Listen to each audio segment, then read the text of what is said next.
Pourquoi les chrétiens qui ont la connaissance des Écritures dans la lettre doivent-ils courir çà et là pour chercher le conseil d'autres personnes sur des questions qui touchent de façon vitale à leur propre connaissance spirituelle?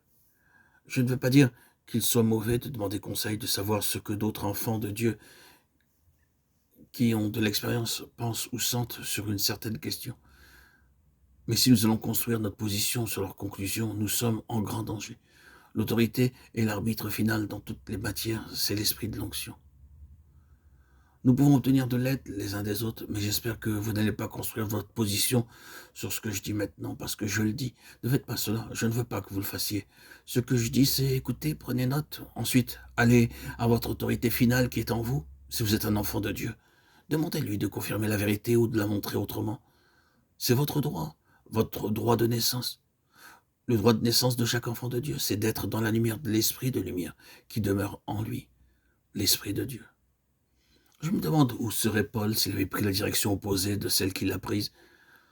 Mais lorsqu'il plut à celui qui m'avait mis à part dès le sein de ma mère de révéler en moi son fils, aussitôt je ne consultai ni la chair ni le sang, et je ne montai point à Jérusalem vers ceux qui furent apôtres avant moi. Mais je partis pour l'Arabie, Galates 1, 15, 17.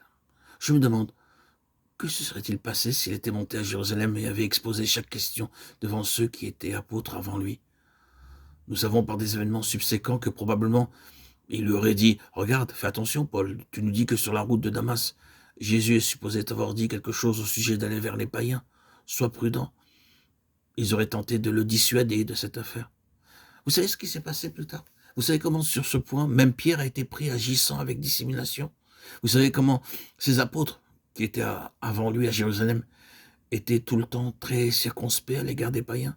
Oh, si Paul avait capitulé devant eux, nous n'aurions jamais eu en lui le grand apôtre des païens, le grand apôtre du corps de Christ, avec la révélation du mystère de l'unité de tout en Christ, juif et grec.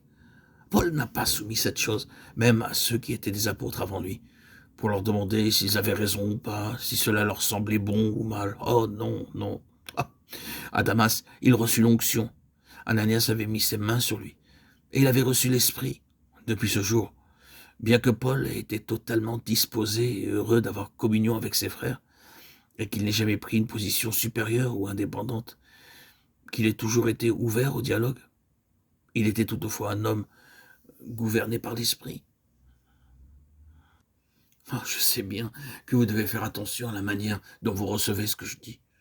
Ce sera sans risque pour vous si seulement vous ne vous prenez pas pour un groupe indépendant qui n'a affaire qu'avec le Saint-Esprit, mais que vous vous maintenez dans une parfaite communion, humilité, soumission, avec un cœur ouvert et prêt à écouter et à obéir à ce qui pourrait venir à travers les autres, selon que le Saint-Esprit rend témoignage à la vérité.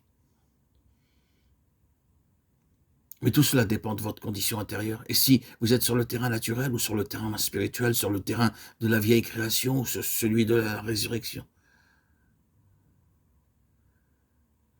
Si vous êtes sur le terrain de la résurrection, où ce n'est pas la vie naturelle mais l'esprit qui gouverne, alors, bien-aimés en Christ, frères et sœurs, mes chers amis, auditeurs, auditrices, vous avez le droit, le privilège, la bénédiction de connaître le témoignage de l'Esprit dans votre cœur, l'onction vous enseignant toutes choses et de savoir si une situation donnée est bonne ou mauvaise. Quand est-ce que le peuple du Seigneur saura cela? Quand est-ce qu'il le reconnaîtra?